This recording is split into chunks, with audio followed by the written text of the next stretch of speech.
Well, hello. Let's see if we can get some people in here for hanging out today. And I just saw Mod Sasha has joined us. So hi, thanks for following along.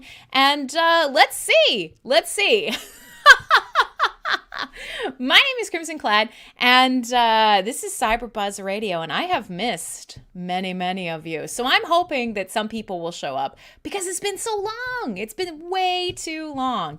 And of course, to start the day, we have immediately got a Russian bot. So we will get that sorted very shortly here. I promise I will end them. Hey, hi, good to see you guys. So I'm expecting that it's going to be a little bit of a slow burn on the way up today because, of course, it has been weeks. It's been weeks since I've been able to do a show with you guys, which is stupid, and I don't like that. So I'm going to do my best to be a functioning human today and to put together a good show for you. I've got lots of music because we're going to lean on a lot of music to help.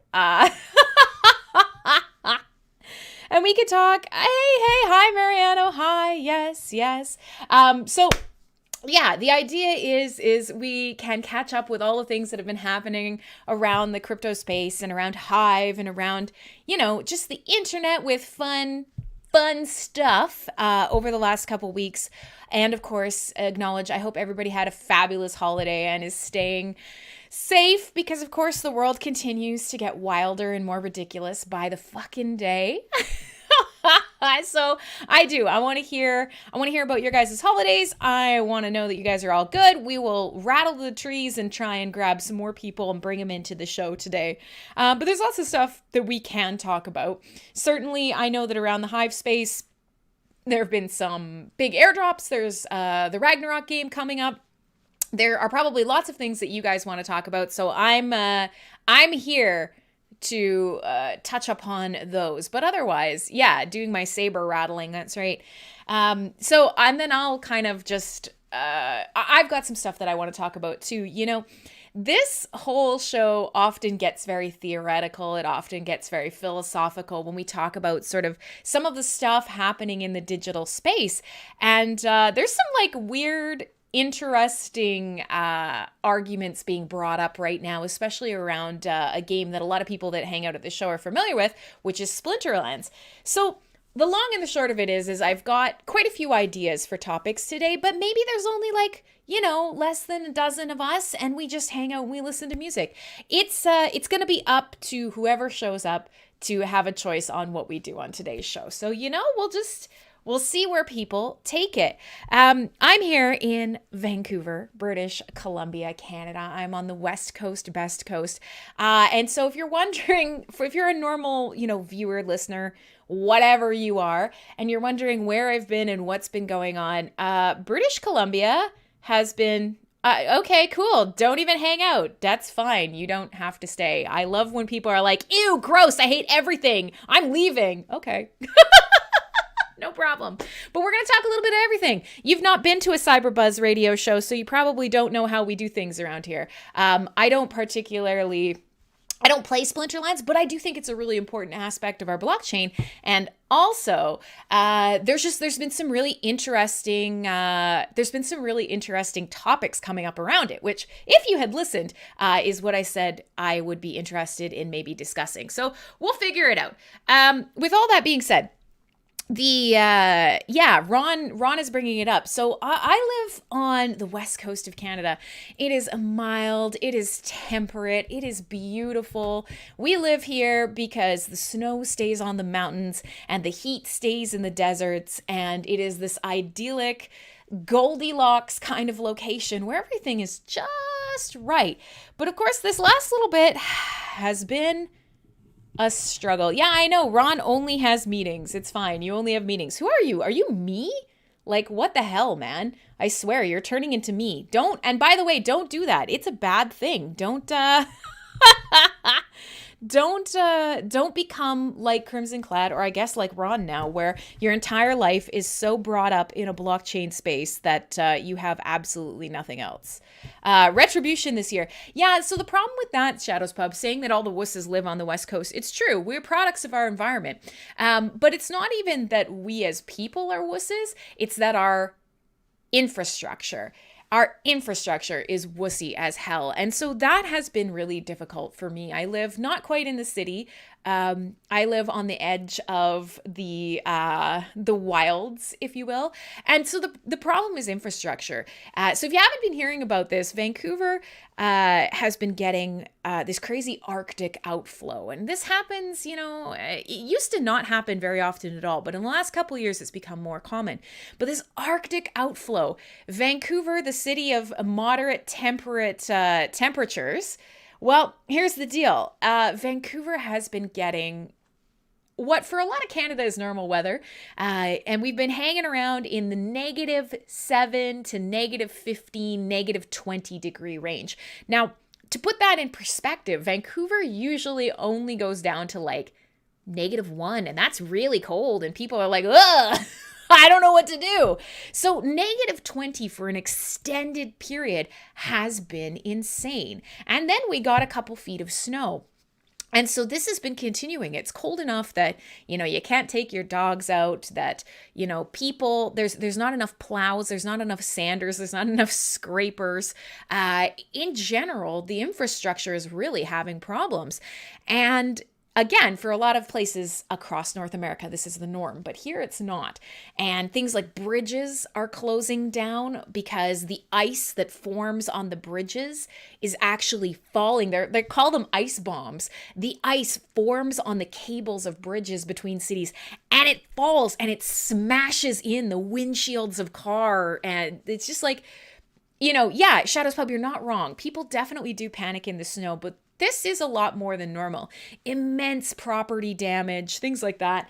And so that was enough to start. But then on top of that, we got freezing rain. So we had about 2 feet of snow that was compacted down into solid ice blocks with 1/4 inch to 1/2 inch thick, like icy tomb just forming on everything.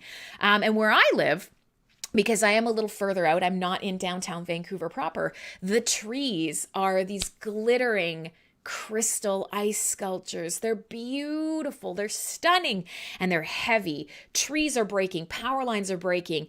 Everything is heavy and just dropping out of the sky and smashing on the ground. You can't even find the roads because the ice is so thick on the roads. The snow that it has been piled up that's been plowed is like 8 feet tall piles of snow, but you have to get through with almost like a hammer. You have to hammer through a coating of ice to be able to clear the snow. It's not good. And yes, so Shadows Pub, one of the things that actually recently just happened is they said, okay, no problem, guys. The weather's going to calm down. You're going to be okay. Vancouver, you're going to bounce back from this. And so what ended up happening is just yesterday, the wind kicked up to crazy levels of wind, and the ice rain continued to fall. And now, because everything is iced over, everything is clogged up with frozen snow, we're experiencing massive flooding everywhere. And one of the most beautiful places in BC is the Stanley Park seawall. And people come from around the world to walk this incredibly gorgeous seawall. And as of yesterday, with everything that was happening, just yesterday, it's literally broken the seawall. The seawall has been cracked into pieces as if somebody just came along and broke it up. Like, when you make like peanut brittle, or, you have a big block of chocolate and you just kind of snap it into pieces. That's what happened at the Stanley Park seawall yesterday. So things are not awesome here.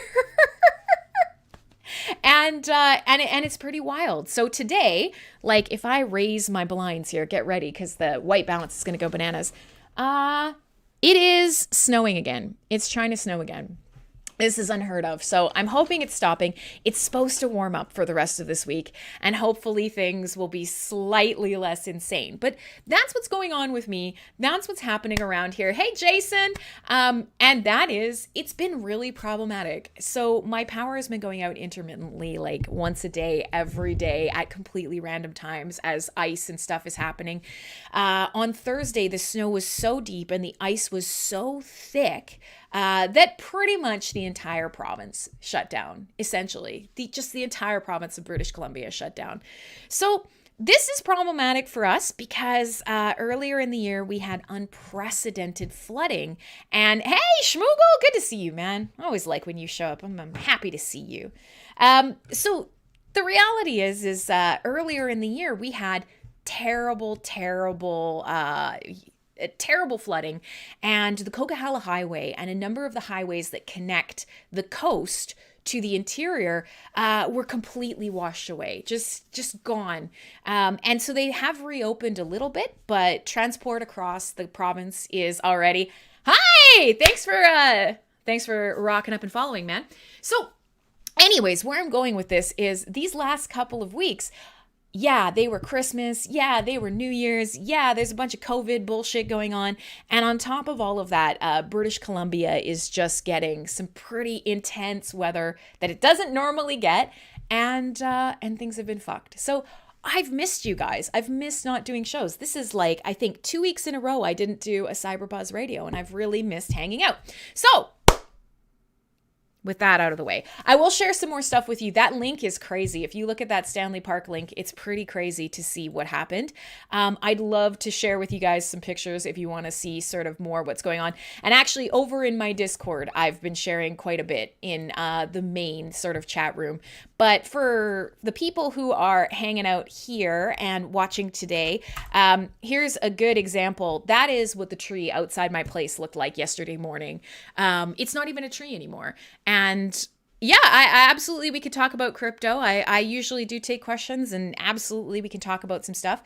But yeah, we don't do, I mean, some people do solar here in BC. We do get decent sun in the summer, but spring is sunny with a lot of rain. Solar here is something that you would use more like auxiliary power. So a lot of people, if they have the means, have solar panels on their roofs or have solar sheds. Yes, but it's in most cases, no, we do not get enough sun to really be able to use solar fully.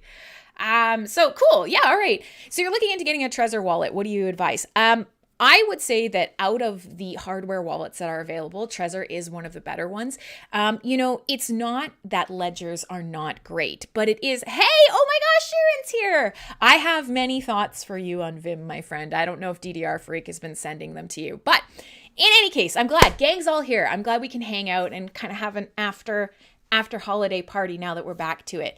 But so my general thoughts on hardware wallets is, you guys know, if you've come to this show before, and maybe this is talking to the choir, you should have one. You absolutely should get used to the fact of, having a secondary device that allows you to kind of understand what is it like to sign a transaction or to verify a transaction. And we've discussed this on the show at times. MetaMask and some of the solutions that are out there now, these browser-based extensions and desktop wallets and things like that, they're great. But for a lot of people, it becomes this really simple task where, you're used to a password keeper. You're used to extensions that remember information for you. And often people using MetaMask will just say, yep. And actually, Hive keychain is the same. They say, yep, I'm always going to trust this transaction. I'm always going to okay this contract. And people get bitten on this because they don't actually look at what they're signing. And you've heard about MetaMask getting cleaned out or other sort of wallets getting cleaned out. Oh, is Neil here too? Oh, this is so nice. I don't know if Ron went and shook the trees to try and get some people over here, but it's great to see you guys. We'll talk about whatever you guys want today. But yeah, we're just kind of going over quickly that hardware wallets are worth it. Now, I often on this show talk about with you guys how it would be nice if we could all move away from the cult of Google. I do have a ledger. It is pretty great. It's pretty basic. For my Bitcoin, I use a Cold Card, which is a Canadian company. It's Bitcoin centric. It's not for everybody. Hi, Gabe. Oh, lots of people are wandering in. Wow, I feel loved. Thank you. I was literally just sharing a weather update from the West Coast here, where we are freezing and miserable. And, I'm pretty sure ledger wallets are part of Google. I I gotta go pull out the thingamajigger, my box for it. Yeah, Ledger Nano. I'm almost positive. Hey, Inertia! Oh, it's good to see you. You know, I was thinking about you the other day. I hope you are right as rain and feeling good again now, my resilient friend. I've missed all you guys. This is nice. So, I'm not going to go through the weather update again, but suffice it to say, things here are pretty wild. I've shared a couple of pictures, and actually on Thursday, I was trying to get out to my vehicle, and I had to essentially smash through a shell of ice on my vehicle. And after I picked it up, and it was easily a 1/4 inch thick, maybe more, I thought, I don't need to go anywhere today. I have snow tires. I have all of my tires are actual snow tires, not all weather, not all season, but snow tires. I'm a pretty good snow driver. And I thought, that's fine. I'll just hang out here today. So having no power over the last couple weeks, I'm feeling like an honorary Californian, not to dig it in her shot. But yeah, so, you know, M was just asking about, oh gosh, that's your really old screen name. Vaccines cause avian flu, whatever. I don't know what name you want to go by now. Was talking about hardware wallets and you know, is it worth it?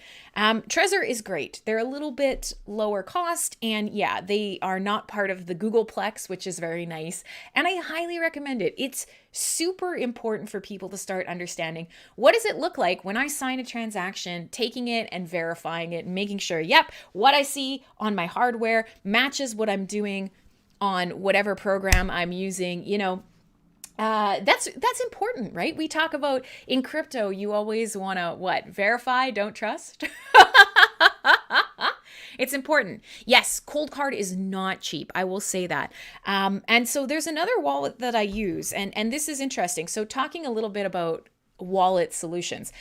For ETH-based tokens, I have been using something called Argent. And Argent is it's a good wallet, and it's meant to be downloaded either onto your mobile device or something like that. But the reason I bring it up, and the only reason I'm going to kind of throw it out here, is just one of the biggest struggles for crypto adoption, and you guys are probably very familiar about this, is keys, recovery, seed phrases, security.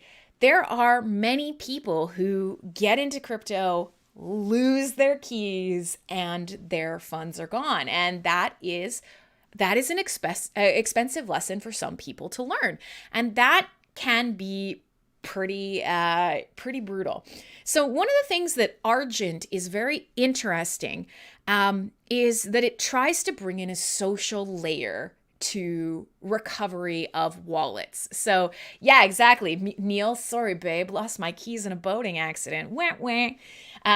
Boats, you know, if you have any hobby that the government would like to regulate or any assets that the government would like to regulate, get a boat. Go on a boat. Boats are useful. Boats are great. But so let me just bring up this Argent thing because I think it's really interesting. Argent has, regardless of all the other stuff that Argent has, because it does indeed have, trading and DeFi and a lot of solutions in it. That's not why I'm bringing it up. They have something where they're bringing sort of some social help into the sphere of wallet recovery, let's call it. So if you use Argent Wallet, one of the things you can do is you can set guardians to your wallet. And this is really interesting, and I'd love to get your guys' opinion on it. I think there's some aspects of it that is not awesome, and I think there's some that's awesome, but I'd like to hear what you guys think. If you have a hardware wallet, what's the point of a crypto hardware wallet? And that is, normally if you're in a browser or you are using a service where you have to enter passwords or keys or things like that, that can be dangerous. Copying and pasting especially is a big hole in a lot of people's security, right? And so that is something that is very, very tricky for people to get around. A hardware wallet allows you to sign a transaction here on this little dude, check it all out, make sure it matches, make sure you're doing what you think you're doing, and having it disconnected from, say, your browser or the internet. And that's fine. And it also forces you to take that second step of confirming a transaction, which is important. Honestly, it is. It's too easy to just click and be like, oh! And that's the end of it. So Argent, rather than necessarily having this hardware aspect, allows you to set a guardian. And a guardian, you can have multiple guardians. Those are people you know. Now think about this for a second. What if I lost access to my wallet? I couldn't recover my wallet, whatever the case may be.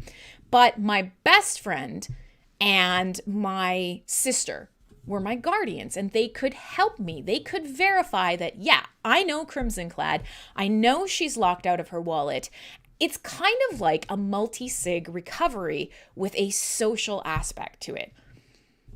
This is interesting. I'm trying to wrap my head around how I've never done it. I just know that it exists within the confines of this type of wallet with this app. This is interesting. Hey, Autocrat, what do you think about that? The idea that you could, it's almost sort of like recovering your keys on Hive or things like that. Somebody that you trust, a social connection that can verify they know you, an actual physical person-to-person web of trust that you can then use to take control or, regain control of your digital assets. It's interesting. I could set a couple of guardians and they could help me recover that wallet, even if I have done something dumb like lost access to it. And to go even further, you actually can have a guardian who would be a secondary, I guess, okayer of transactions. When you verify your transaction on a hardware wallet, right? That's one thing. But imagine for a second that you have, you're carrying a decent amount of ETH on a wallet on your phone. That's nerve-wracking. And you want to send it, you want to spend it, and there's a transaction that is out of the ordinary. You can set a guardian through Argent who will have to say, okay, I know that this is a real transaction. You can't make a transaction until your guardian okays it. And the idea there is that, Crim normally doesn't spend any of her ETH, but she is going to buy a boat and she's sending a lot and she needs to go over to Ron, her guardian, and Ron needs to say, okay, yeah, I can contact Crim. I know this is a real transaction. I'm going to say okay. And then the transaction goes through. It's interesting. It's a great idea. It's also a little terrifying, isn't it? Do you think that a privacy-centric asset class, yeah, very much like a trustee. Exactly, Neil. That's a much better word. Thank you for helping me, because okayer is pretty lame. But for the long and the short of it, I'm tired. I'm cold. I've not done a show in a while. And actually, I'm very sore because Lou pushed me pulled me on the ice this morning and I fell and my whole back and side is fucked up. So you know what? Yeah, that's why Neil's here. Best witness partner in the game. He makes me sound smart when I can't literally choose a proper word myself. So high five. Good job, team. So yeah, you can have social trustees attached to your account. And I think this is really fascinating because I think that for a lot of people, this is one of the last really big hurdles. Maybe not for getting into crypto for things like NFTs. That's got a lot of hurdles yet. But for things like digital assets and feeling comfortable and confident enough to dip your foot into the idea of digital assets, it's important. It's important. A lot of people are really terrified, and we talk about this so much on the show, that personal responsibility of being your own bank. We trade off sometimes. We trade off these abilities, fees, things like that for some security, for someone else to shoulder some of the responsibility, because it's scary to have only personal responsibility. So I think this is interesting. I don't know. I'd love to hear you guys' thoughts on it. Is there someone that you think you could trust enough, knowing that the whole point of a lot of crypto is to be privacy centric, is to kind of your transactions and your assets are yours alone. Nobody else needs to know about them. Why should they? Who cares? That is an interesting concept, is you have a buddy or a partner or a family member who knows you and can get in contact with you and actually can verify transactions or help you recover a wallet. That's a lot of trust. Very fascinating. So Ron's saying, yes, everyone give me your keys. Well, I will say on Argent, this recovery, actually, your guardians never need any of your keys or anything like that. It is truly a web of trust social recovery. It is not that you ever need to give, your keys away. You do not. It is really, really interesting. And I think there are some aspects to it that for people who are struggling and are not ready to maybe take the full step into self-custody, and we know that Bitcoin especially, self-custody, you do it in stages. It is pretty scary. Even multi-sig for a lot of people is confusing. So this is kind of like multi-sig, as Ron is saying, except without the actual sort of code setup that you would have in place for multi-sig. This is just literally designating someone else as a guardian, saying they know me and I'm cool with them, being able to have this power over my account. I grant it to them. They can't do anything without me, but I'm also saying that I don't want to do anything without them. That's pretty big. It's interesting. I'm not sure how I feel about it, but I think I'm with Neil. I think there are some useful aspects of this. All right, so let's kind of continue on. I've got some people wandering in, and I see quite a few people across all of the different streaming platforms, which is awesome. I have missed you guys. I have a sore bum. I have a sore bum from falling on the ice. It's very cold, but I am back. CyberBuzz Radio is here, so I thought we'd play some music today, and we'd chitty chat about a bunch of things. And like I said, it immediately triggered some people, but I thought that there is this argument that I have been seeing taking over Twitter right now. And Splinterlands is at the core of it, but it's not really about Splinterlands. And since we often on this show kind of talk about some of the implications, pitfalls, advantages, cool things, bad things, scary things, dystopian things about blockchain and, decentralized tech and Web3 on this show. Fuck, why not? We could probably talk a little bit about it. But in the interim, I am going to play some music because why not? We gotta want some. I think the notification that went out on the streams today was hot synths from my icy tomb, which is that about, yes, exactly, Gabe. Perfect. Gabe knows what I'm talking about. So that's great. So yeah, some hot synths from my icy tomb because it's really trying to snow out there. Let's see. Okay, ready? Let's open the window here. Oh yeah, she's just shitting snow out there. Unbelievable, my dudes. Give us a break. Vancouver doesn't know what to do. We're already confused and cold. It's bad. Leave us alone. Leave Vancouver alone. All right. So I do want to play you guys some music, and I thought I would be kind of like tongue-in-cheek, sneaky, and that I would actually kind of throw a snow reference in. So one of my absolute favorite synthwave albums of all time, arguably one of the best synthwave albums of all time. You can actually see it. Let's just flip the camera up. Is this one right here? Can I get it in focus? I can't. I'm in the screen. That guy. God, it's this one. Automated Refrains by Dan Turnemus.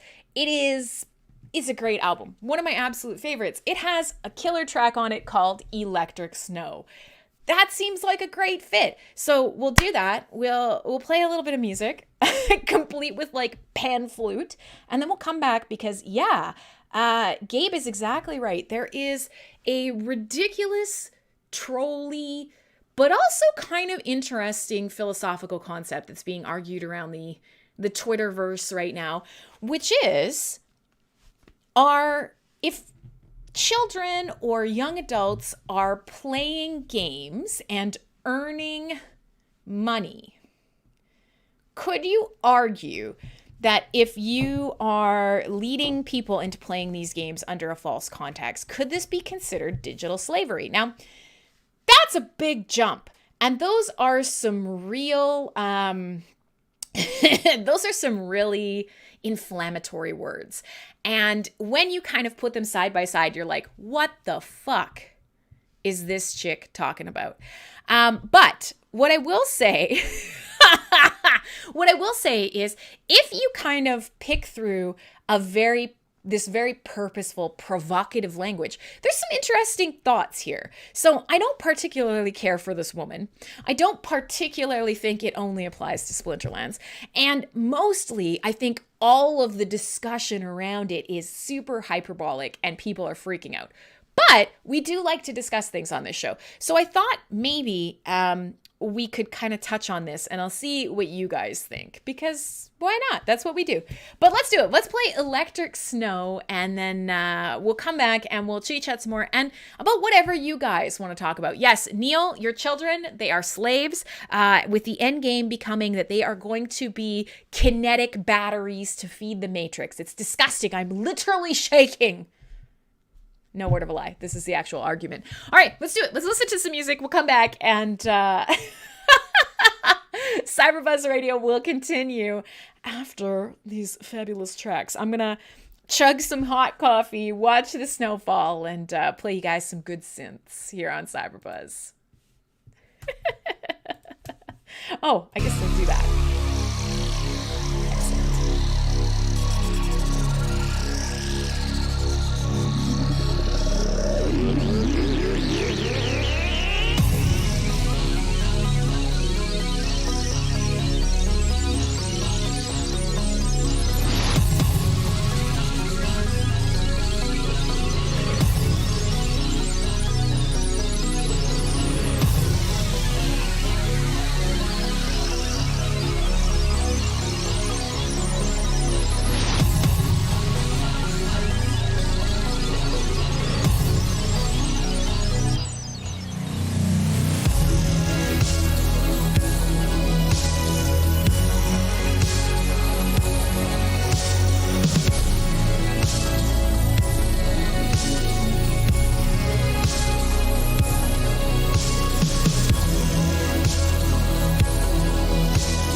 Are in another realm.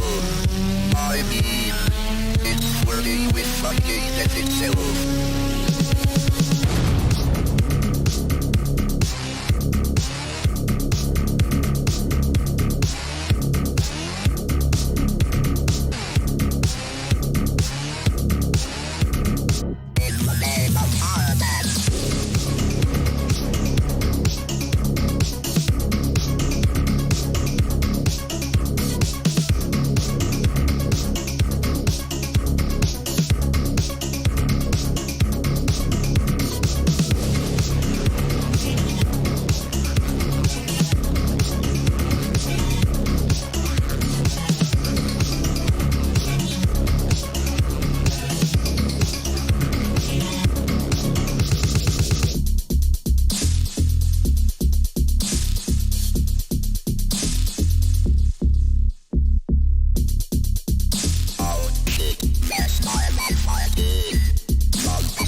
That whole song continues, actually. The whole album is one long play album. It's so good. So, hi, I thought I saw Idea Generator join us, a bunch of people. Hey, welcome. Come hang out. I'm so glad to have you. All right, so listen, today we have kind of meandered because it's my first day back after weeks away. I have missed you guys. Hey, John. It's been crappy. Vancouver has been... Oh, Dylan!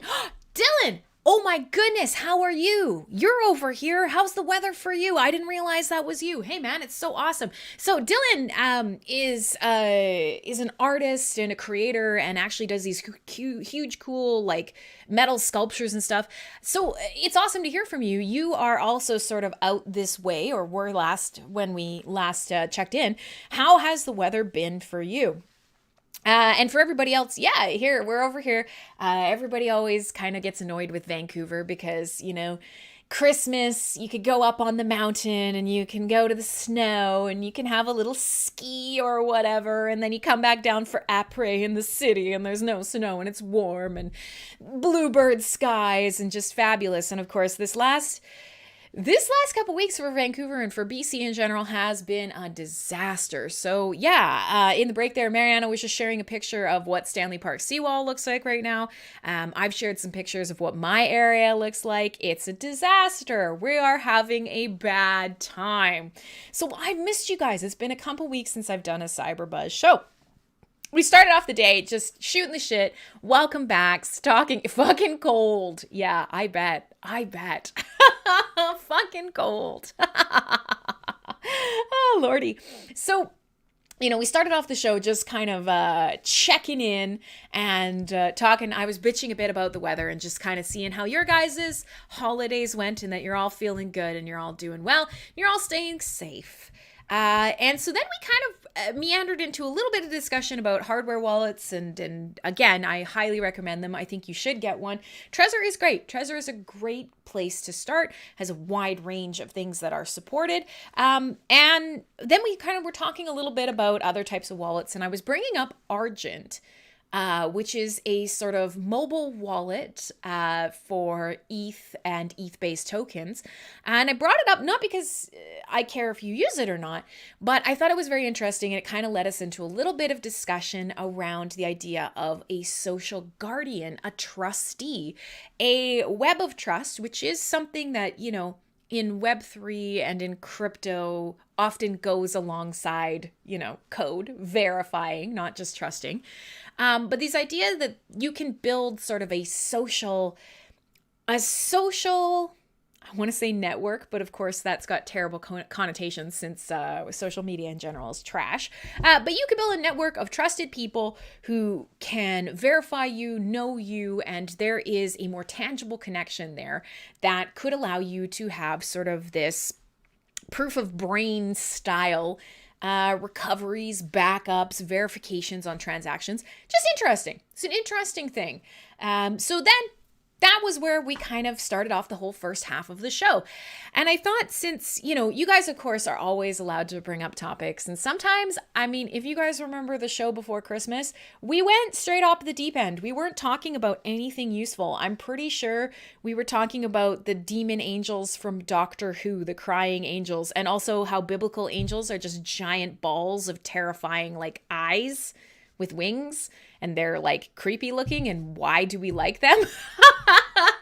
And then we were struggling to remember the 12 Days of Christmas, the lyrics to it. So the reality is this show is fun. It's shaped by you guys, and often I'm a terrible host, but you keep coming back anyways. I like that. Thank you. Thank you for being supportive of the fact that often I'm a complete idiot. It's almost your fault, to be quite honest. So just before the break, before I played that fabulous Dan Terminus song, I was mentioning that there has been something that for the people who kind of come to the show, and there is some crossover between blockchain concepts, crypto concepts, Web3 concepts, Hive, gaming, all of the nerdy shit that goes into the cyber aspect of CyberBuzz. There's this interesting, if not particularly accurate or realistic argument that's happening right now. So there's this woman, she's not a big fan of crypto in general, and she's often talked about the idea of blockchaining. Yay, thank you, Gabe. I thought it was great. I'm gonna edit it, and it's gonna get fleshed out, and then I'm gonna share the link around because it was really fun. So she's been talking about the idea of blockchaining yourself and blockchaining your children. And that has been sort of the crux of her anti-crypto argument. And, you know, for as many of us that talk about, hey, what are all these advantages?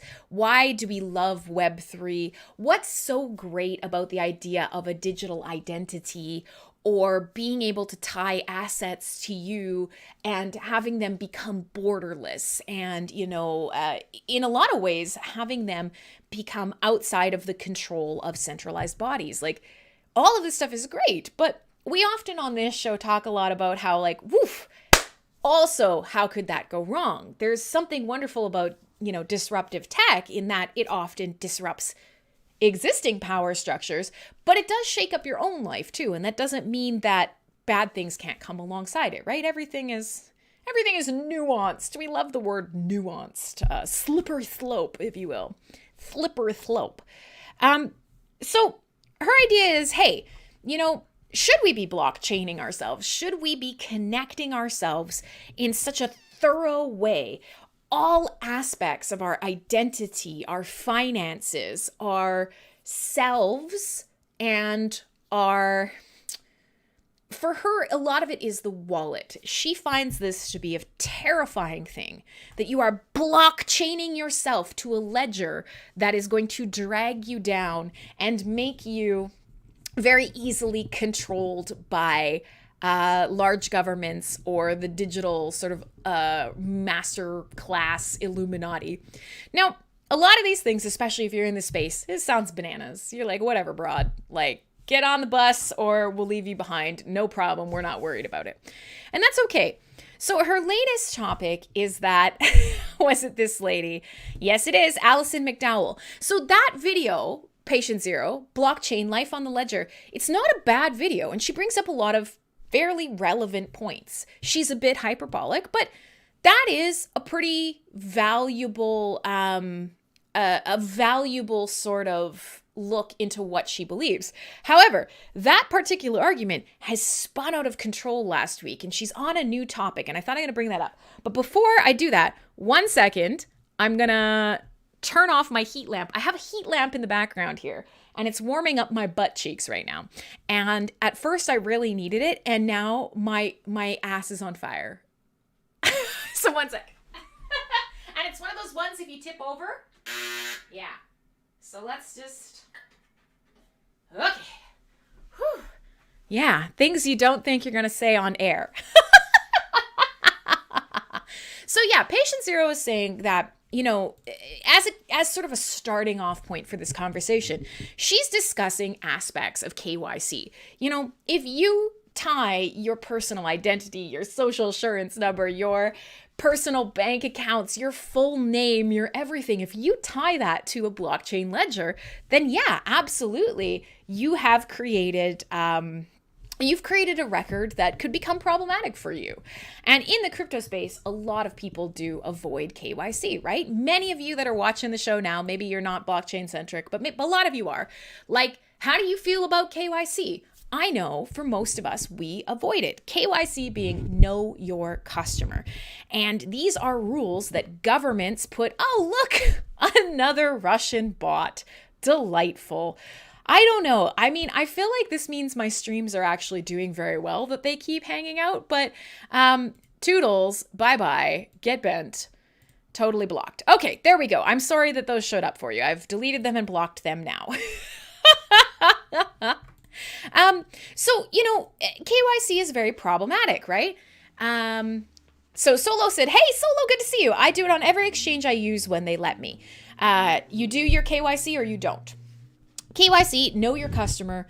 They are rules that governments or financial regulators put in place so that when you are making blockchain transactions, that they can tie them back to a person in real life, right? Know your customer. Who's using your exchange? Who's buying, you know, crypto from you? And so in a lot of cases, you know, people are, we'll grab, Gabe's got a bunch of the tweets, I think. So that's good, Neil. We'll share it. So Solo's saying, yeah, I do KYC because I want high limits. I do it so I can get higher limits. Absolutely. And that's the trade-off, right? Is when you do want to be able to move back and forth, on and off, in and out of fiat, we know in the fiat system, you can't just, you know, go to your bank and send a bunch of money easily. They know who you are. They can track from where it goes to where, you know, where it came from. All of that's trackable because they know their customer. And so KYC with exchanges is the same thing. They're trying to create that same link back to a blockchain wallet, a blockchain account, activities on chain, so that money laundering and, you know, things like that, mostly tax purposes, that governments and financial regulators have that aspect. So where this ties in is Alison McDowell is saying KYC becomes, you know, tying everything about you to the blockchain. And that becomes incredibly powerful for bodies who want to control you, for big government, for financial regulators. You know, blockchain, rather than being this freedom from, you know, these rules and these financial structures, blockchain is making it so you can never get away from it because the blockchain is forever. Yeah. Okay. You guys are adorable. So, you know, that's fair. That's fair. She's not wrong in a lot of ways. There are going to be a lot of people who enter the crypto ecosystem who don't care about a lot of the crypto sort of tenets that underpin why did we start using Bitcoin in the first place. They're like, fuck yeah, internet beans, gonna trade, gonna make a lot of money. crypto bros, KYC me bitches, you know, like they're fine with it. And that's okay. If that's your journey, that's okay. But there is truth in that. Somebody could come along and be able, yeah, magic internet beans on the neenernet. It's a thing. It's a real thing. So that's fine. Her newest argument is that, you know, social media and a lot of games and things out there in the world are age restricted because we know, don't we, that young people and children specifically, hey, Marco, I've missed you, make bad choices, right? Like, let's be realistic. When we are that age, we think we are the fucking smartest. We're the only people that see the truth, the light. We are the future. The dinosaurs can get the fuck out of here. I know what I need. And even like 2 or 3 years later, you'll look back and be like, oh no. Oh, I was so dumb. Oh, I was really dumb. Children, while being wonderful and seeing the world in their own ways and learning and very capable and more capable than we give them credit for, are also dumb.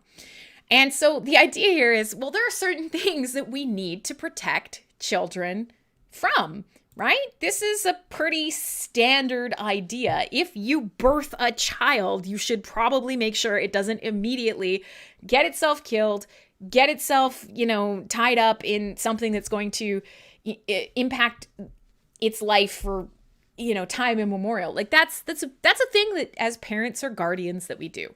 So social media is one of those sort of hard things. And games, you know, when we were kids, before this all came about, before blockchain gaming and digital gaming and online gaming, you know, when we were kids, you'd have to go out down to the corner and draw the fucking chalk square on the ground or get your jump rope and you'd meet somebody from down the block and that would be your friends group. Today is different. And even as we were moving through the late 90s and into the early 2000s, it was like, okay, Neopets. Do you guys remember Neopets? Or online games where kids were starting to meet people who were not in their immediate area. And all of a sudden there was this idea of not just our kids meeting people online, not just our kids potentially giving away personal information online. Now you had a wave of games where kids could be actually earning assets. Neopets was a really big one, but of course we've seen it. There are lots of games now where stuff inside that game world is valuable. Very valuable. And for every person who knows, they go out there and they start a World of Warcraft account, start farming gold and killing boars, right? Taylor. Yeah, it's about how babies are stupid and crypto will fix them? No, it's not. But yeah, so you're right. Hey, and welcome. What we're talking about is, you know, for every person that understands these digital assets and this digital value, that there is a kid who happened to just really like playing WoW and ended up making a really valuable account because they just played the game. And lo and behold, it turns out that that account could be worth a lot of money. Well, here we are in the blockchain era. Here we are in the crypto era. Kids who love games, who love characters, may play something like, say, Splinterlands. But all of a sudden, you know, think about Pokemon cards, right? Pokemon cards. Here are kids playing card games, building up decks. They love to play. They want to play. But it turns out that because this is a blockchain game, these assets that they are building up, this history on their account, these connections that they're making with people, these mean a lot more, both financially and in a lot of cases in terms of personal information. And so I don't really care about Allison herself, but I think that this whole insane, unhinged argument that she's having with people that she shouldn't, I think there's probably a lot that is really, really reaching and blown out of proportion here. But the thing that she brings up that is really, really interesting is that there is sort of a line of concern here. Imagine for a second that there is a child playing a blockchain game. Do you think it's okay, or do you think it's smart that we have children who right from the get-go are potentially creating wallet addresses that could be tracked back to KYC if they want to take these assets out, or they want to use their parents' credit card to get more money in, or, these sort of blockchain immutable histories starting at a young age? Do you think kids are in a good position to jump into this? Because it's not just playing games anymore. It is, but it's also not.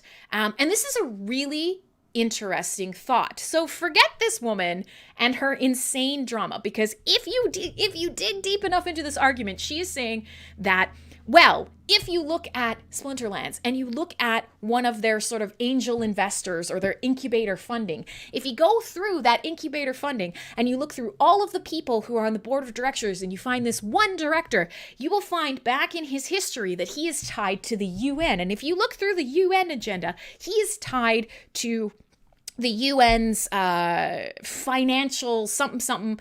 He worked with a program to lift children out of poverty. And so what she's done is she's connected that to, blockchain gaming is predatory. It's going to go to places in the world. It's going to find children, get them hooked on blockchain gaming, steal all their information, tie them to the blockchain. And the end game is that we're going to put VR headsets on children and that they are going to become kinetic batteries to power the Web3 Illuminati financial and technological elite.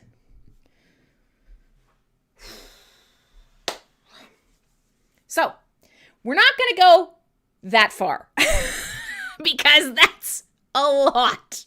That's a lot to take in, Oh, Grofenstoppel, hi Groff, we've missed you. It's so good to see you. So, that is an immense leap. And so, yeah, Gabe is on the same page as me.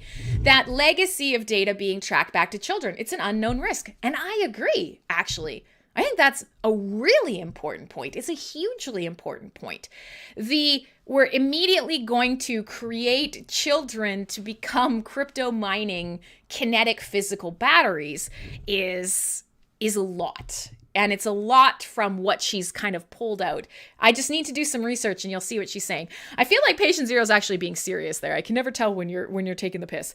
I think that's far too dystopian. And I think one of the things that I try to encourage on this show is everything. Like, if we can think of it, it's a possibility.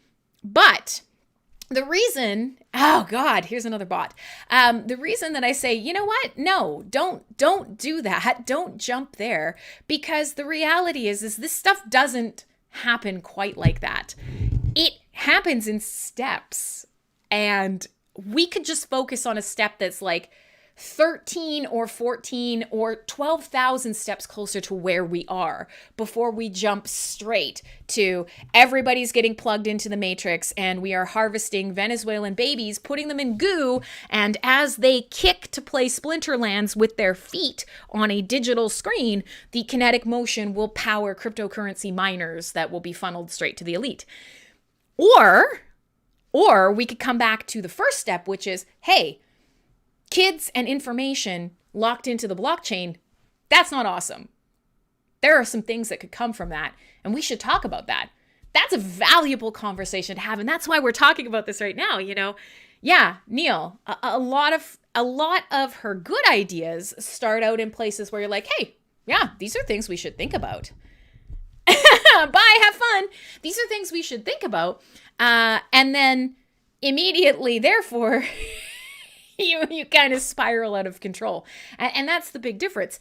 So we know already there are rules around children on the internet, right? We've had to make them because a lot of these problems that we are experiencing, they're not new problems. Google, Neopets, Pokemon, fucking whatever, these sort of existing steps that moved us to a space where children can engage in communities on the internet. There's a reason that we have rules around it, right? We know that we can't have nice things. Kids are dumb.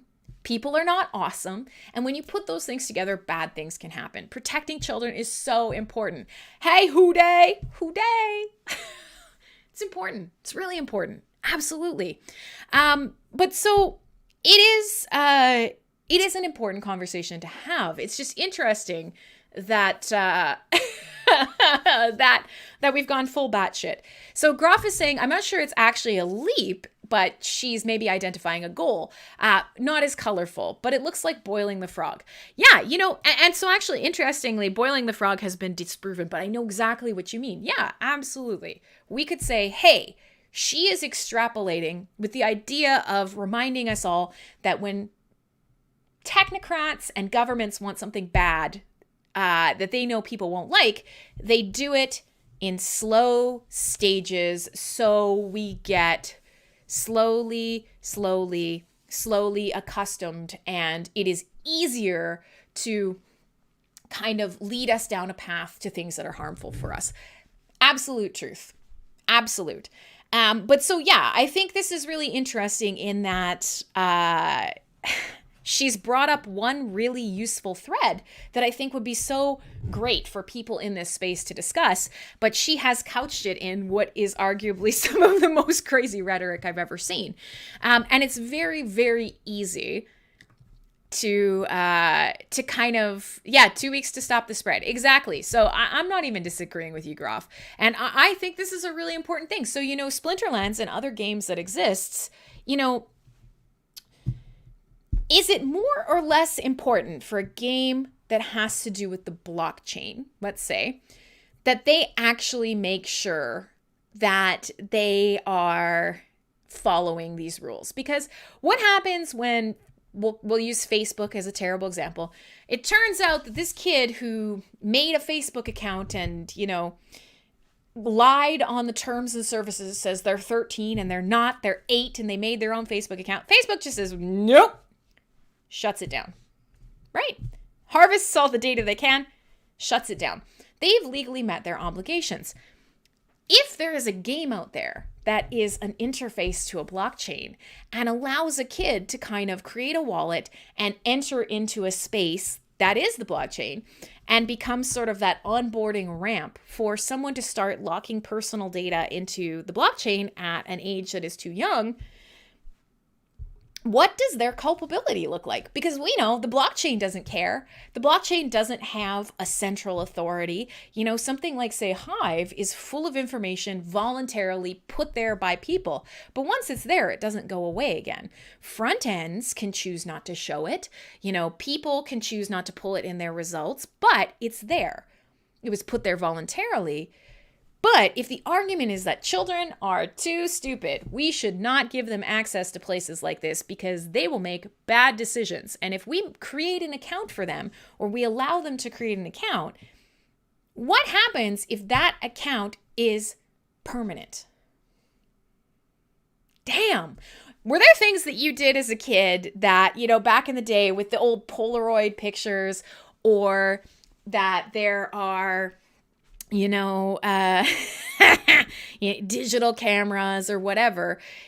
I can think of a lot of things that even I put on Facebook way in the early days that I would never want that to continue on the internet. But what if it was locked in the blockchain? What if I was using, a social media alternative on Hive and I didn't realize that I was locking dumb shit into a blockchain forever? I just thought it was social media. I just thought I was playing a video game. I just thought I was chatting on some forums. In our world, this is a pretty big, important thing. And blockchain doesn't have a great answer for it because, of course, we know the idea is nobody rules the blockchain. It is voluntary. It is very important that people understand what they're putting in, what they're getting out, and why they're using it. But of course, as we have this Web3 push, we're going to build everything. We're going to use blockchain features. We're going to disconnect, fiat from the equation, and we're going to allow people to transact value.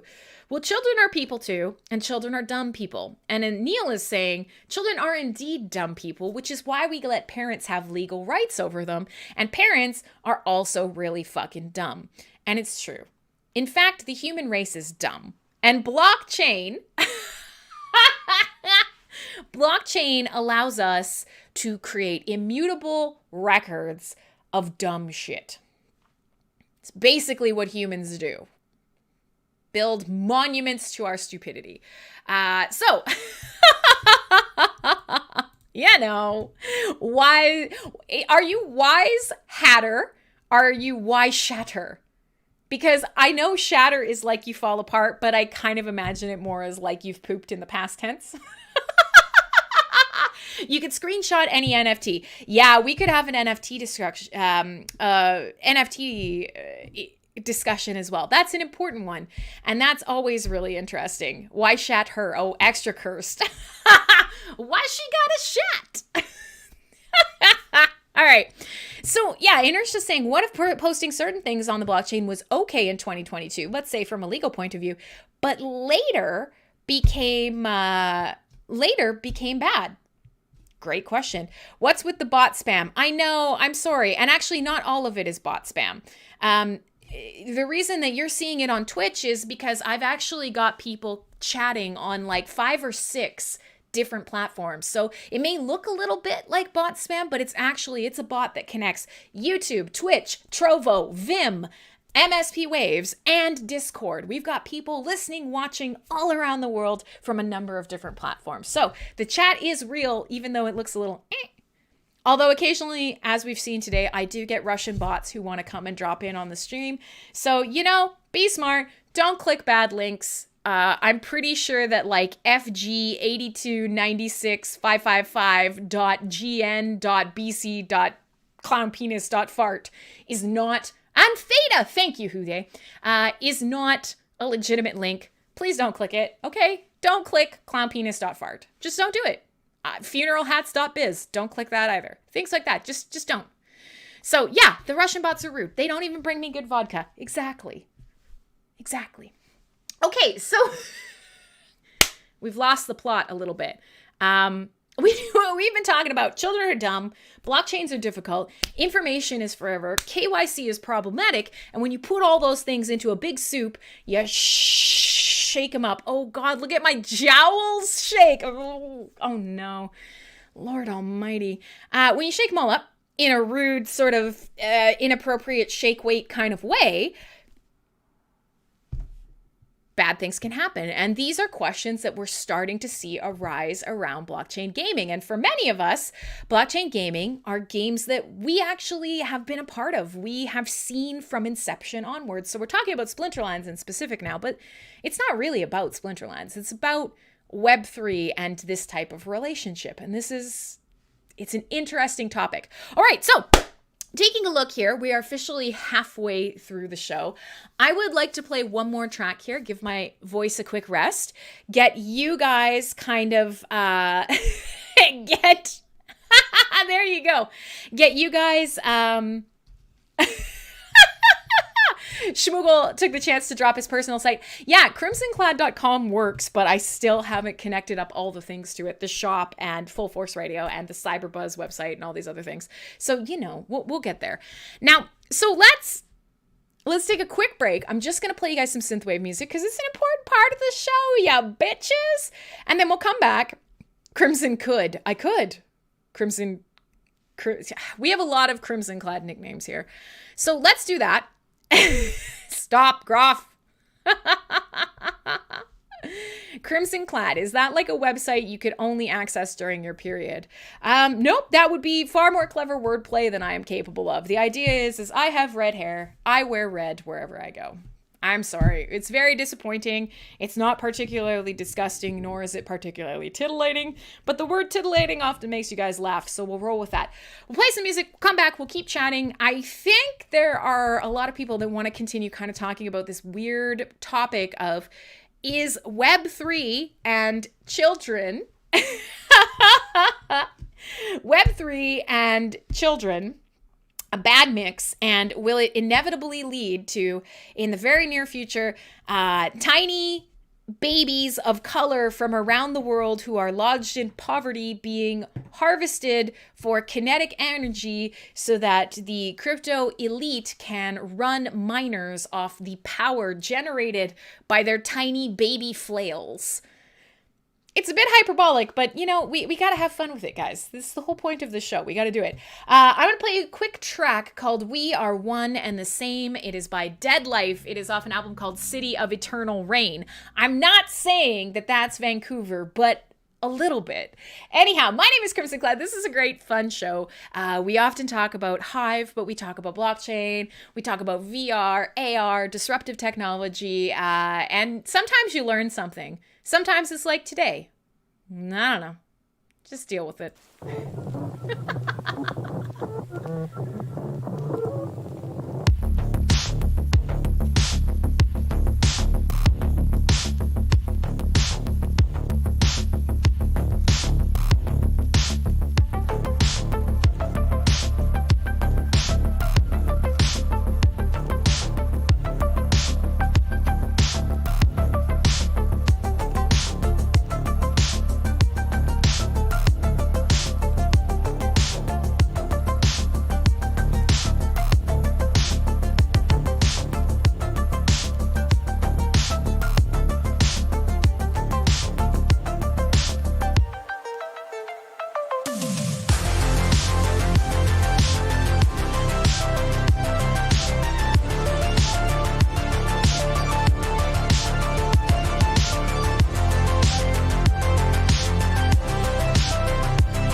Okay, there we go. So, in the meantime, while we were playing, see there, it's going full. Go see Full Force Rocks on Twitter.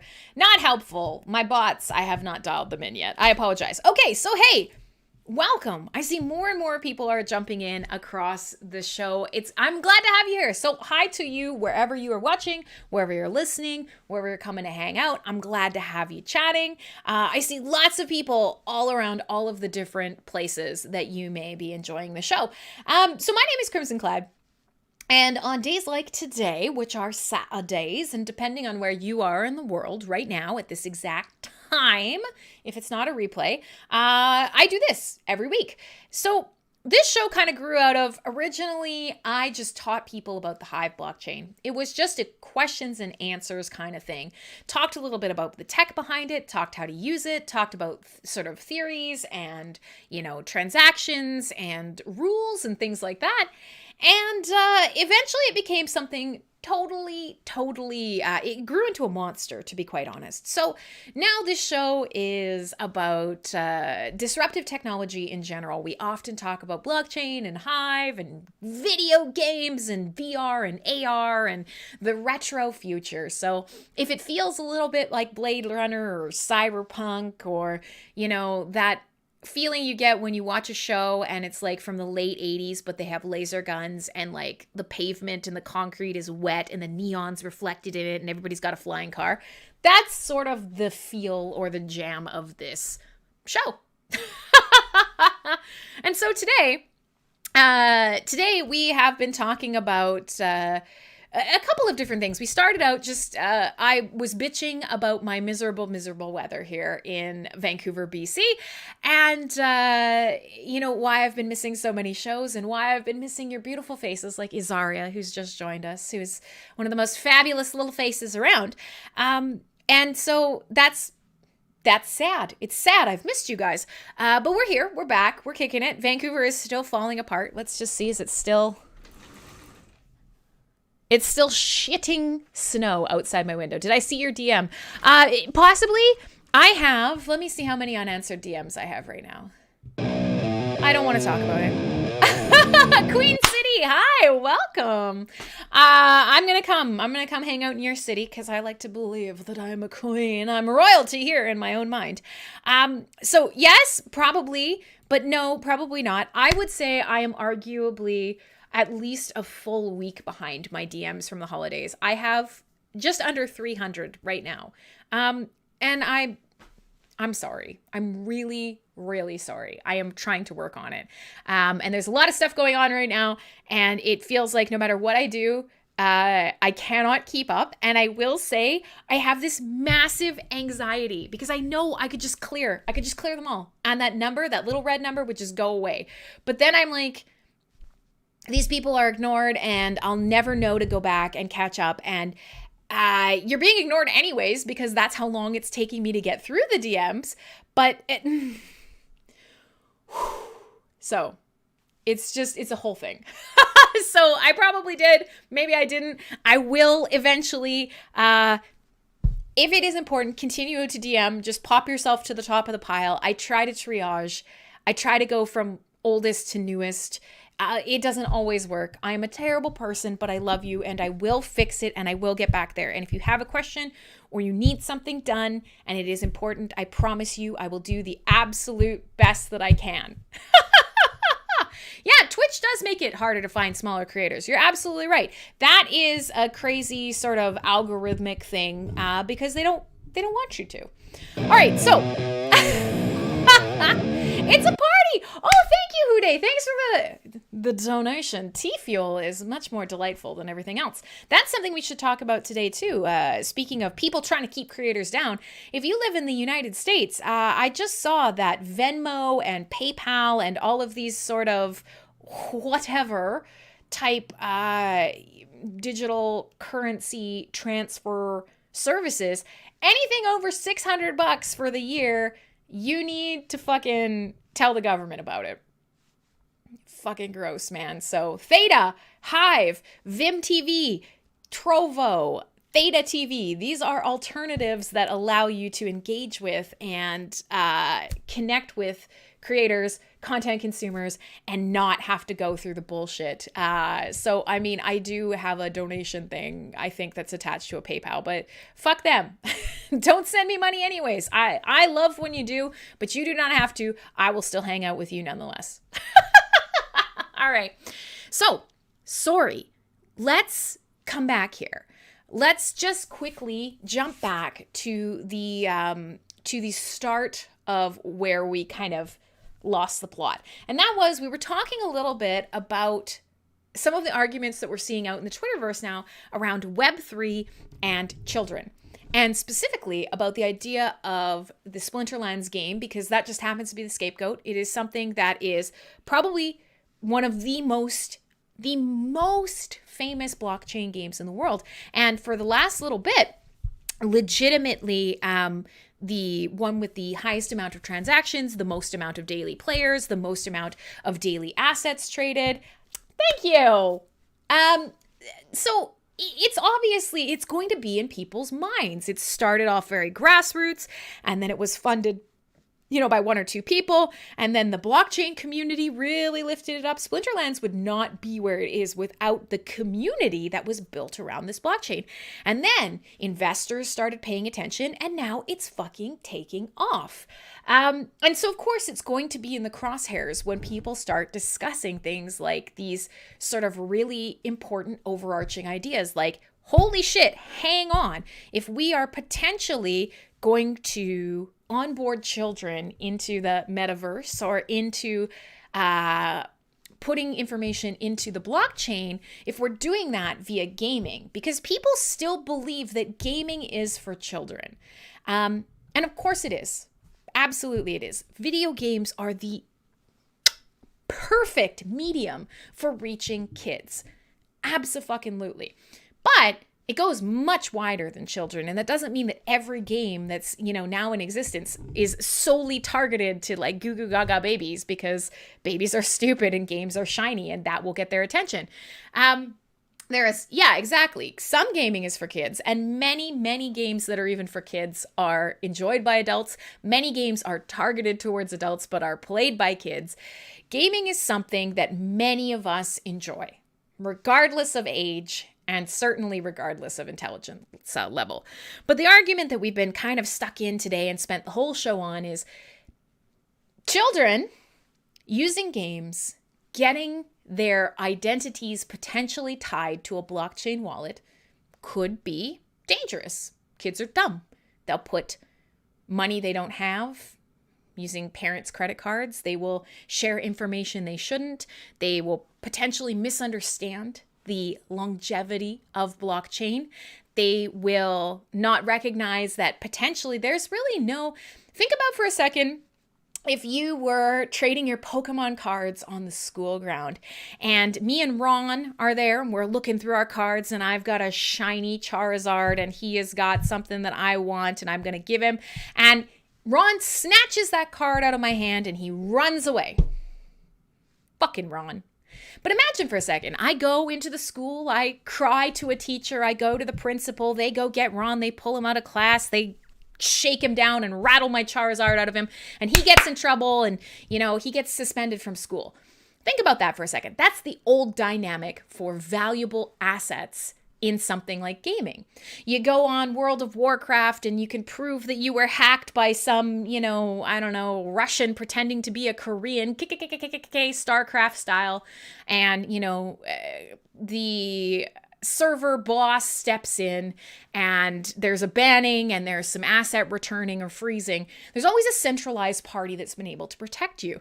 Think about children in a space where there isn't necessarily a centralized party that has full control over assets. A child clicks wrong, gets socially engineered, and sends away. His parents have put in unknowingly thousands of dollars into card game assets. And with one click, they're transferred away. And they're gone. That's it.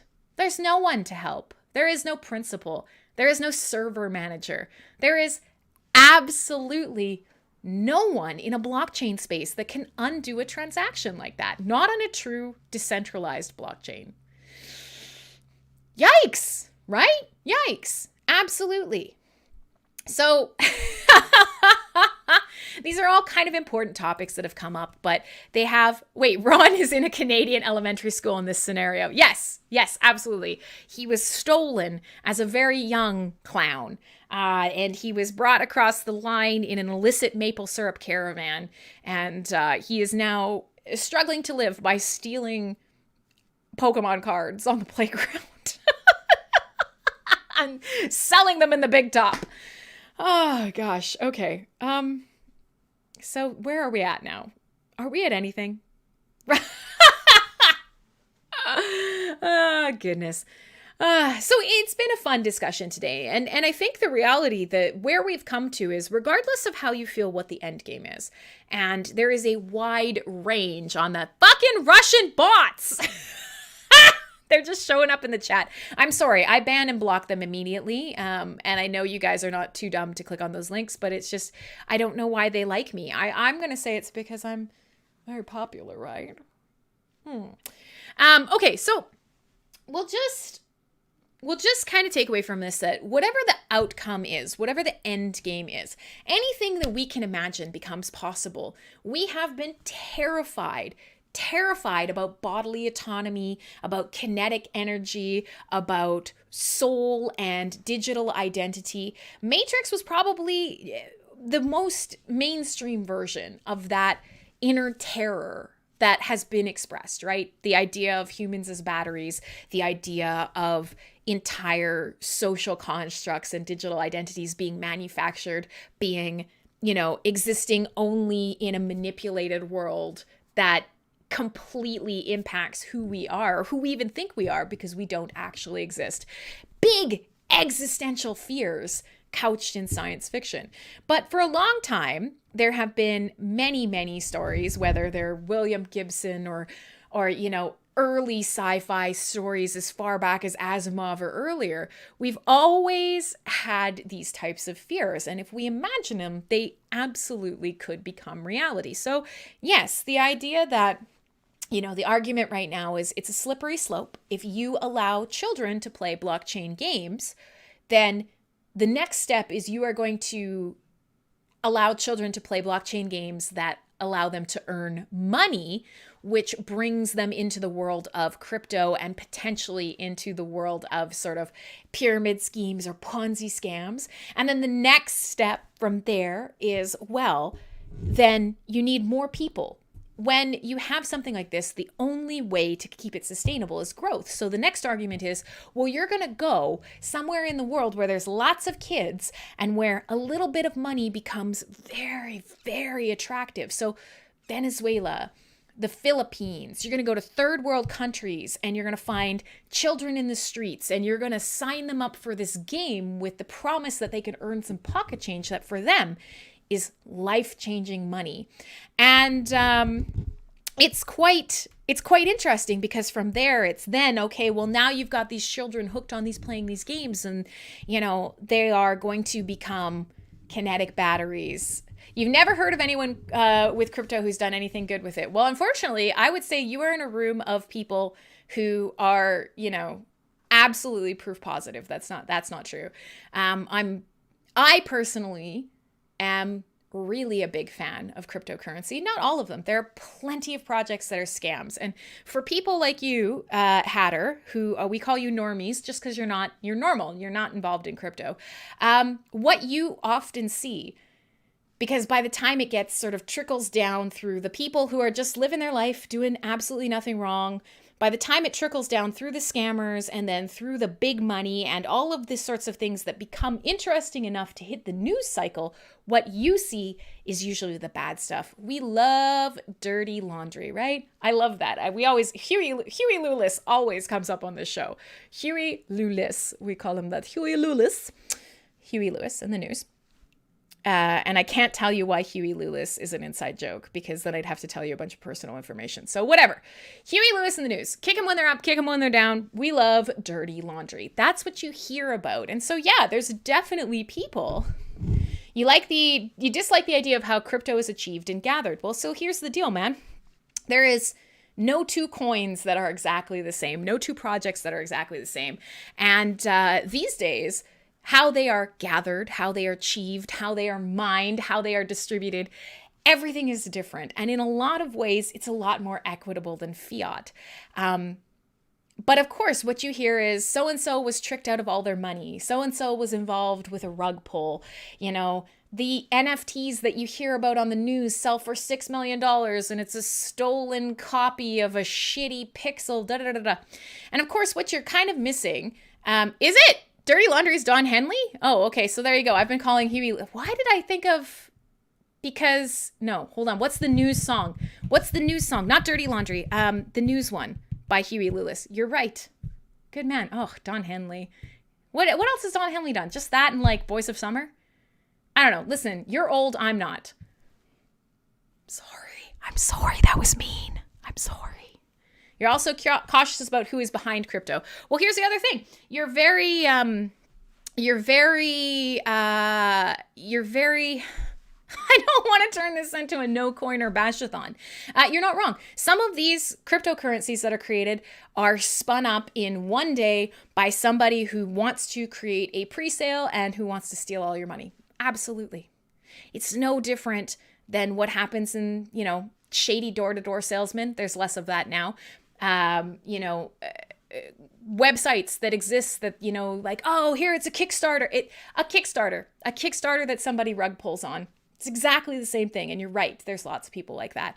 But the reality is there are a lot of crypto that aren't like that. And finding the ones that aren't is the important part. And it's tricky. So I hear you. But there are many that espouse a lot of the ideas and the hopes that we have and the wants that we have as people who potentially, potentially can do good things. Anyways, it doesn't matter. So yeah, you have your income, you support people in the South Africa and Philippines. Awesome. And the reality is finding the non-scamming ones are well hidden. Well, I disagree with that, but I also agree in that most people who are normies coming to crypto, your exposure is mainstream media.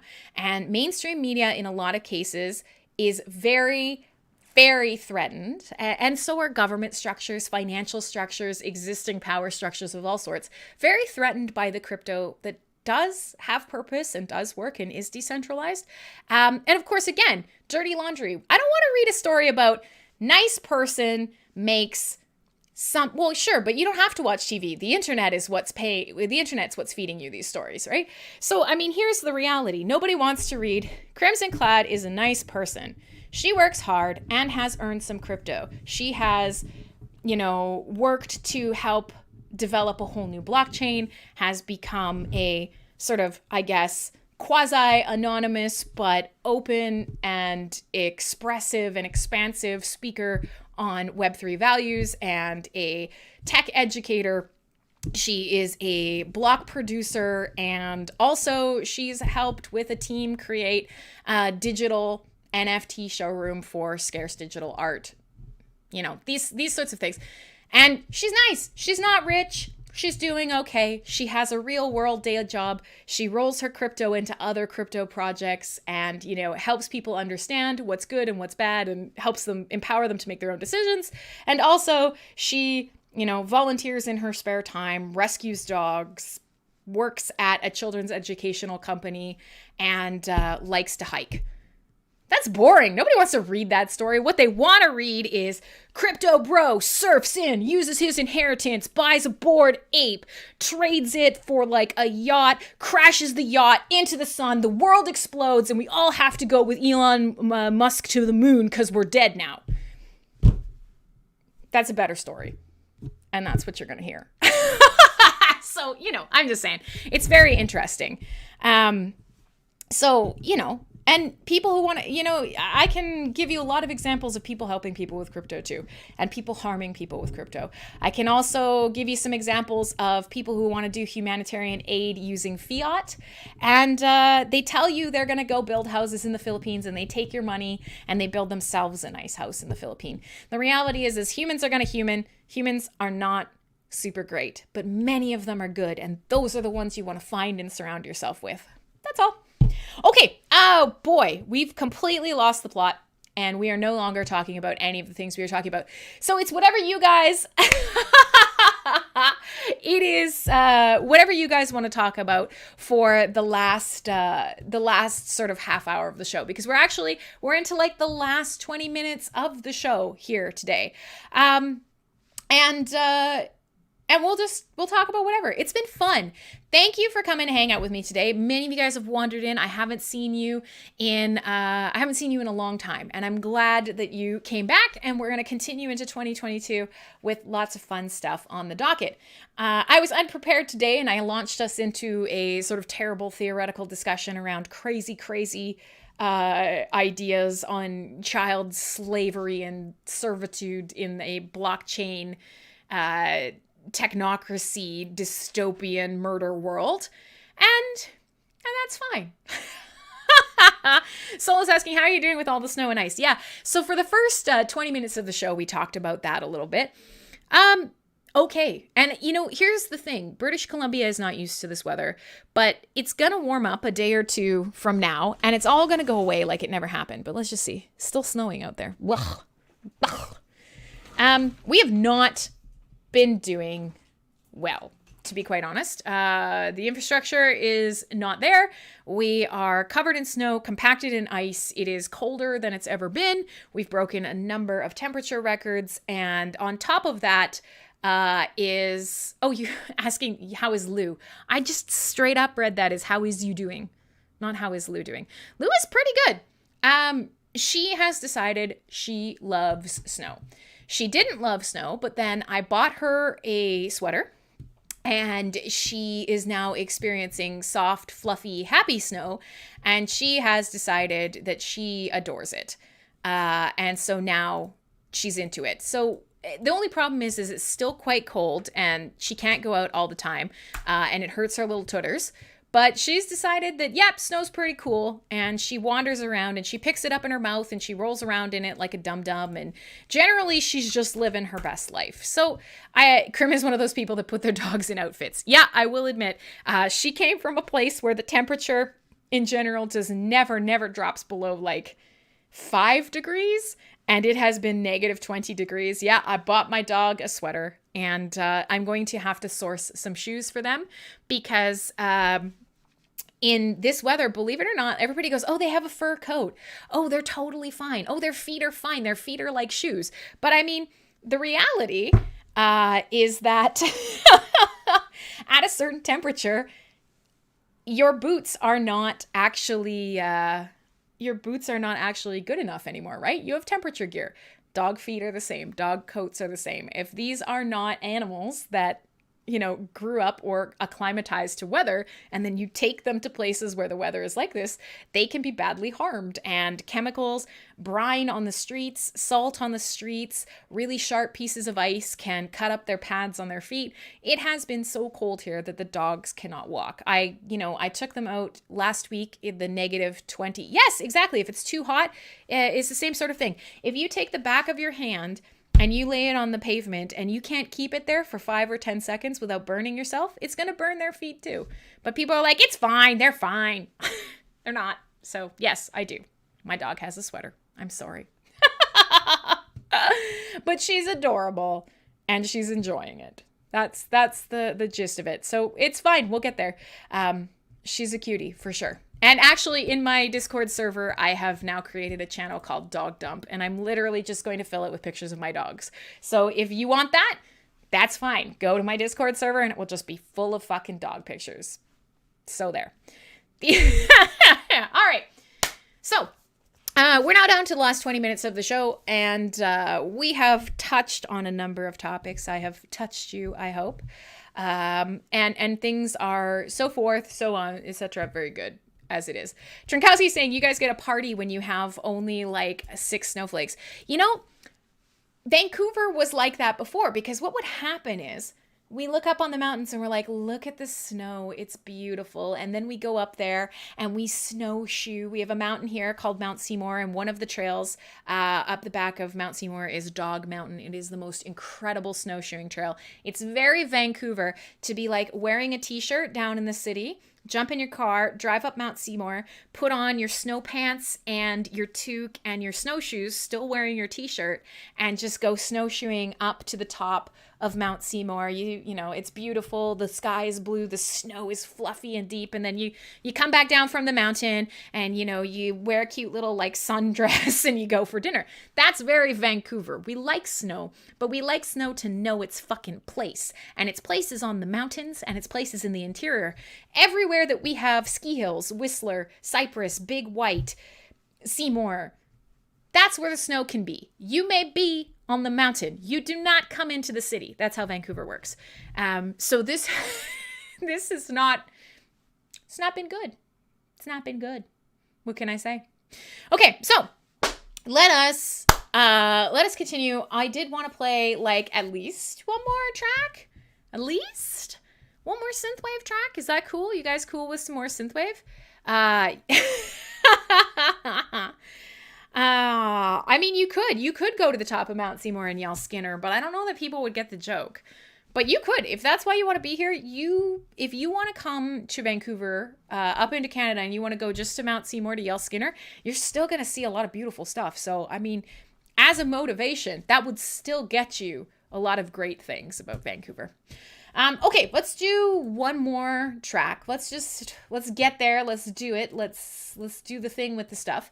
And then we'll come back and we'll chat about whatever you guys want to chat about for the last like 5-10 minutes of the show. My name is Crimson Clad. This is CyberBuzz Radio. I've missed you guys. Usually the last sort of back end of the show tends to get a bit squirrely. So that's where we're at now. The squirrels are out, the nuts are here, and we've had a lot of great discussion today. So I'm going to find something that we could listen to here. What could we do? I want to play you guys a track called Vision by Maximum Love. My name is Crimson Clad. This is CyberBuzz Radio. We're back to the regular schedule. CyberBuzz will be back on every Saturday from here on out. If you want to learn more, you can hop into one of the Discords. You can follow wherever it is you're watching or listening now. You don't have to. I don't care. Whatever. I'm bad at streaming and social media. I don't have just one place that I funnel you to so I can say, look at all these cool people that follow me. I just have smatterings of you everywhere. And what it's done is built a great group of friends. And that's about it.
right, there we go. Stop. There we go. Okay, so, hey, we're here. We're almost at the end of the show. There's only like 15 minutes or less left. We've been talking about all sorts of things today. And just over that last track, I've been sharing some of the, hi, Sepson! I've been sharing some of the stuff that's been happening in Vancouver just because, again, you know, for anywhere else in the world, a lot of this weather stuff is the norm, but it's obviously not the norm here. So we've been struggling a little bit with our infrastructure and a lot of the stuff that people come here to see, tourists and stuff. Jericho Beach is a really beautiful beach here in Vancouver, and the pier is just torn up. It's just gone because of the wind last night and the waves. And again, this is normal for a lot of places, but between the snow, the flooding, the ice, the remarkable, crazy, prolonged cold, and all of this, it's completely out of season. We don't have things like this happen very often, and all of them have been back to back to back to back to back to back to back to back to back to back to back to back to back, and shit's fucked. Shit's frozen, yo.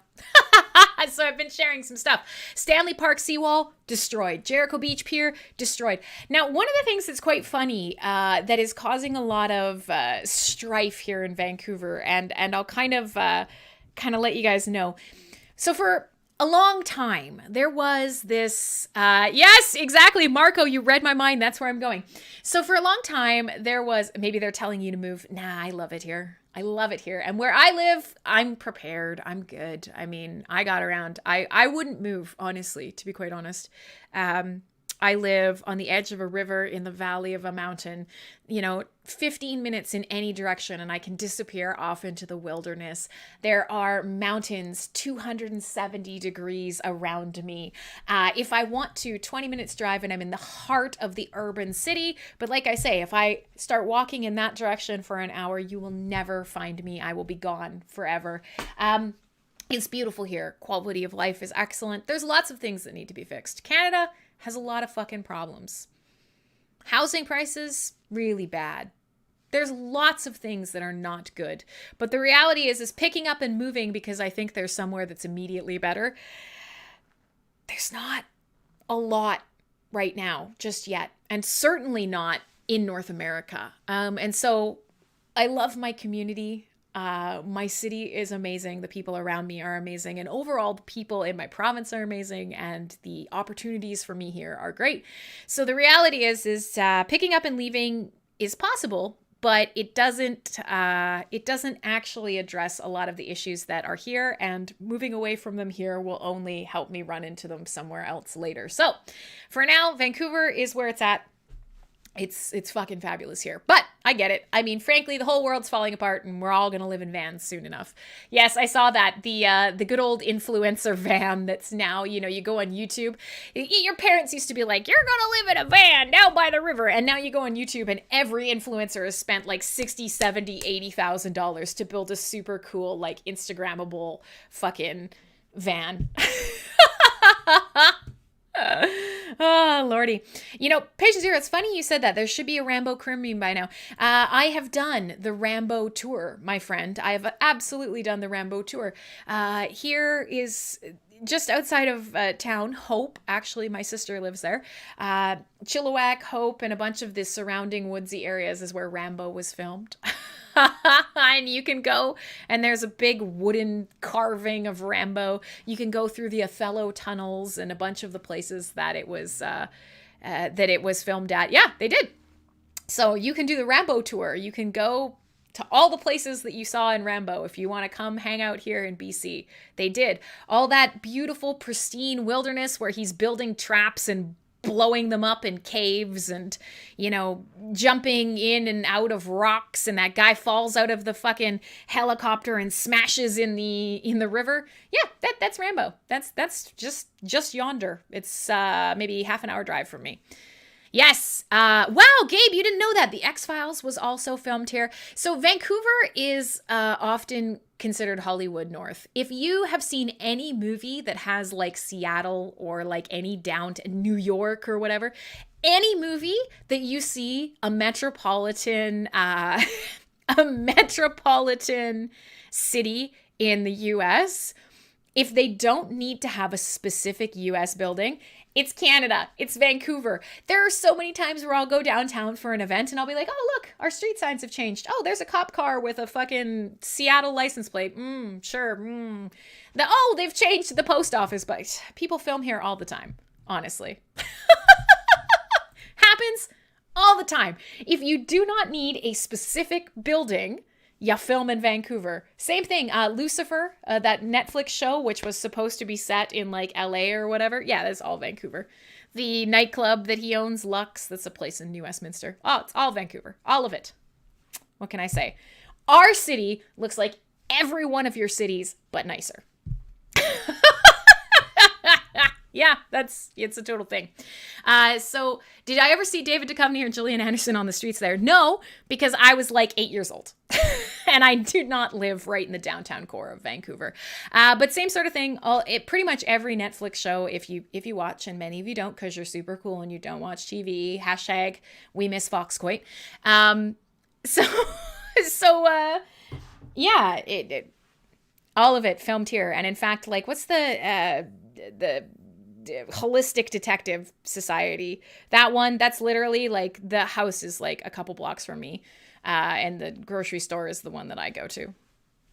Well, used to when I lived in a different city, but whatever.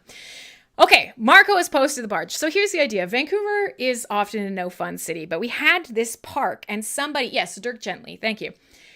We had this park and somebody kept putting up a fake sign in the park called Dude Chilling Park. That was the idea. So they put up this sign and every time you went by, the park was called Dude Chilling Park. And the city would come by and they would take the sign down. And finally, the city was like, you know what? Fuck it. We're going to rename this park Dude Chilling Park. And they put up a sign. And so if you come to Vancouver, BC, you can go hang out in Dude Chilling Park. And so during the first parts of the flooding and the bad weather this year, there was a barge that broke loose and nobody could catch it because the waves and the wind were insane. And this barge managed to ground itself on the beach. And it grounded itself really badly. And the weather continued and the snow continued and the ice continued. And so they're not going to deal with the barge for now. They're like, fuck it, leave the barge. We've got bigger problems. And so then they were like, haha, for New Year's, our present to you, our Christmas present to you is we're going to put up a sign. We're going to now call this Barge Chilling Beach. Haha. So in reference to Dude Chilling Beach, they actually put up a city sign called Barge Chilling Beach. And now everybody goes down to the waterfront to take a picture with the barge that's just chilling. Barge is just chilling there on the beach. So that's a result of the weather that's been happening, and we've just kind of embraced it and turned it into a meme. Yeah, Shadows Pub, everybody's been taking the signs. Everybody wants one of these signs. So people start doing things like knitting or hand painting them and replacing them. So in between the city replacing all of these signs, people will come. People have such a love for this ridiculous thing now that they'll like crochet their own version of the sign. Inevitably, when the sign gets stolen, they'll go out and pop up their little homemade version of the sign. It's very, very cute. So yes, America's exactly right. We now have Barge Chilling Beach. We now have Dude Chilling Park. And in general, the city is being shaped by terrible, terrible weather. And it will be interesting to see how we come back from this. So we're here. We're at almost the exact end of the show. I am so very sorry. I'm so very sorry. And actually, apparently, there's a bunch of videos from somebody doing a marriage proposal in front of a barge, which I guess is romantic? But just so, because I think a lot of people kind of missed out on the flooding that happened just before this other weather. Here is, oh God, this is crazy. Yeah, nice to have me back. Thank you. I think so too. Let's pray for me and hope that my power does not go out. But I think a lot of people missed how entire portions of the province were like completely wiped out by flooding. So here's one of the cities, Abbotsford. If you take a look at this, the aerial footage there is an overpass and then you just see water. That is actually Highway 1. That is the main Trans-Canada Highway that crosses from coast to coast completely underwater. The Coquihalla Highway crumbled. Parts of it fell into the river. Train tracks shattered. Cliffs, valleys opened up. And in general, bad stuff happened. So I will leave you guys with one of my favorite videos, and I meant to share this with you guys further. Let me see if I can find it. Coquihalla Highway building video. So this was a huge, crazy thing. And so if you have some time and you're interested in kind of like weird, fun, retro sorts of things, this is a great video. I'm going to share it through the Restream chat so it goes to every platform. And I'll leave this with you guys because, you know, retro towards the end of the day. Here it is. It is the Coquihalla 20 months through the mountains. This was filmed the year I was born, 1985, and it's about the building of the Coquihalla Highway in BC. It is retro as fuck. And it talks about all these super high-tech things. And actually, if you go to this YouTube channel, this BC History YouTube channel, it's hilarious because that year BC, these old sort of BC, these sort of BC history videos, they were filmed at the time. And there's one about our SkyTrain system, which is now terribly outdated, but it's sort of like, you know, above ground electric rail. And the videos are like, we're sliding into the future on a brand new, and it's so retro. It's so fun. But this one about the Coquihalla Highway, when you watch this and then you see the devastation along the Coquihalla Highway, it is incredibly amazing and kind of disappointing and sad. So, you know, pray for BC, pray for Mojo. Yeah, monorail. It's very much, we'll break into a Simpsons song and dance thing. But it's the spirit of like the retro future. You know that period in the 80s where every new technology was wild and cool and radical, and it just felt so good. You know what I mean? To look back on those videos because we were so excited and it felt like so futuristic. But then when we look back now, that retro aesthetic, the big hair, the pastel colors, the synth music, it's the weirdest kind of like retro future nostalgia. And that's basically what this whole show kind of has turned into. So if you stuck it out today, if you made it through the discussion about ice cracking the trees and, you know, burying me in a chilly fucking tomb. If you made it through the discussion around what it looks like when you have social guardians attached to your crypto mobile wallets, you know, digital trustees versus something like, say, a hardware wallet where you're signing. You know, we've talked about quite a bit today. If you're wondering what I'm talking about, I'm actually talking about Argent, and I actually went to open it to show you guys. So here you go. Just to show you here, I just opened Argent, and it's letting me know that, as per usual, the Ethereum network is congested and that network fees are much higher than normal and transactions may take longer or even fail. Got it. So, there you can see I carry 30 grand on my mobile wallet just at any time, which is actually depressing because I think that was worth this morning about $10,000 more. Hashtag crypto life. But anyways, that's neither here nor there, you know. Keep a bit on every wallet, carry it around with you. But so that's the one that has social recovery, and has the idea of you know, trustees and guardians. That's exactly at argent.xyz. So it might be interesting for you if you're looking for a slightly different take, not on a true hardware wallet, but on the next step for, you know, being able to recover and secure your account in a way that is a little bit easier. But with that, we've come to the full end of the show. My name is Crimson Clad. This has been CyberBuzz. I'm so glad to be back. I'm so glad you're back, and I'll see you again next week. The next time I'll be live is on Thursday for Full Force Radio. Okay, bye-bye.